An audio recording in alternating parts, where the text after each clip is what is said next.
Hey everyone, last week I highlighted some key trends for apartment, industrial, and self-storage properties. And as promised, this week I'll share a quick snapshot of where office, retail, and hotel assets stood at the end of the third quarter, the most current data available. And I'll highlight some of the key drivers investors should monitor as they look forward into 2024. I'll start with office, which by the way has a lot of nuances.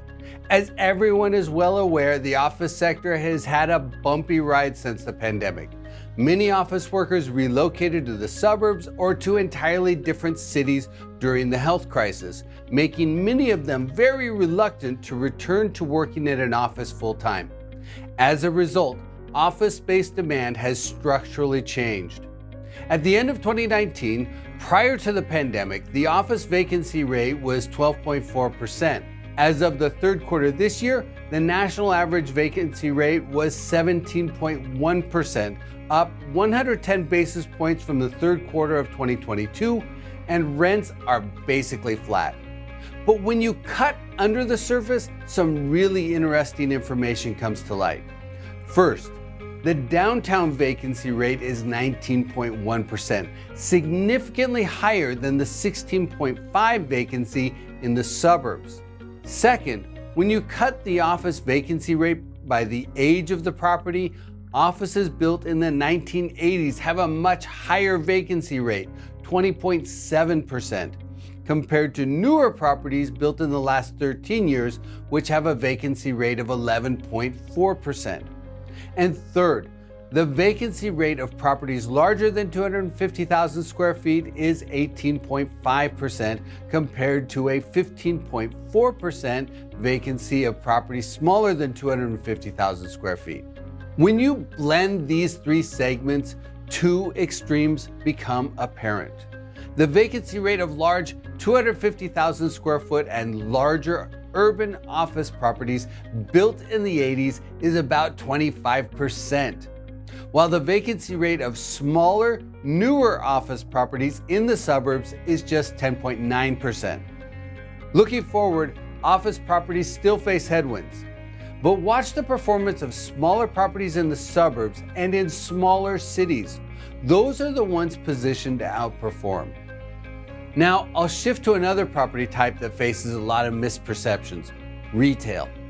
Yes, a lot of old shopping malls have done poorly, and many have been converted to other uses, or they were simply demolished to make space for new uses. That's old news. But the retail Armageddon highlighted by the media never happened. That was overblown. The third quarter national average retail vacancy rate is just 4.6%, about where it's been for the last year. That vacancy level is on par with where it was in 2018, and it's the lowest level on record going back 23 years. Now that a lot of the vacant retail space has been upgraded to new mixed-use centers or converted to other uses like warehouse or storage, the overall sector metrics have improved notably. New retail construction is averaging about 40 million square feet per year, which is a sustainable level. So it looks like retail properties are positioned to outperform in the coming year. Keep an eye on retail centers in smaller cities. These have benefited most from the recent population migration trends. Now, I'll touch on the hotel market. Generally, select service properties outperformed in 2023, with occupancy levels ending the third quarter at a trailing 12-month average of 67.3%. up 170 basis points compared to last year. But we are seeing significant performance gains in the upscale, upper upscale, and luxury properties. Over the last 12 months, occupancy gains have been particularly strong for these segments. Upscale occupancy rates are up 260 basis points over the last year to 68.6%. While upper upscale occupancy levels rose 510 basis points to 66.6%, and luxury hotel occupancy rates have increased to 66.7%, a rise of 260 basis points over the last year. Meanwhile, economy, mid-scale, and limited service hotel occupancy rates slipped over the last year. Now, I do have to point out that the more budget-friendly hotel occupancy rates had been leading over the last few years. So the falling occupancy levels is really just moving these segments back toward their long-term normal levels. In net, the hospitality property segment has been performing well, with the average daily rate up by 3.5% over the last year. And the revenue per available room, or RevPAR, is at an all-time high, up 2.9% on a year-over-year basis.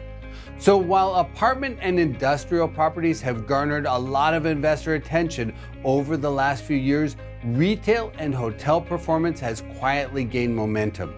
And as for office, well, what you see in the headlines definitely doesn't tell the whole story. That's why investors need to consider the broader investment landscape, and they need to keep their eyes on the horizon.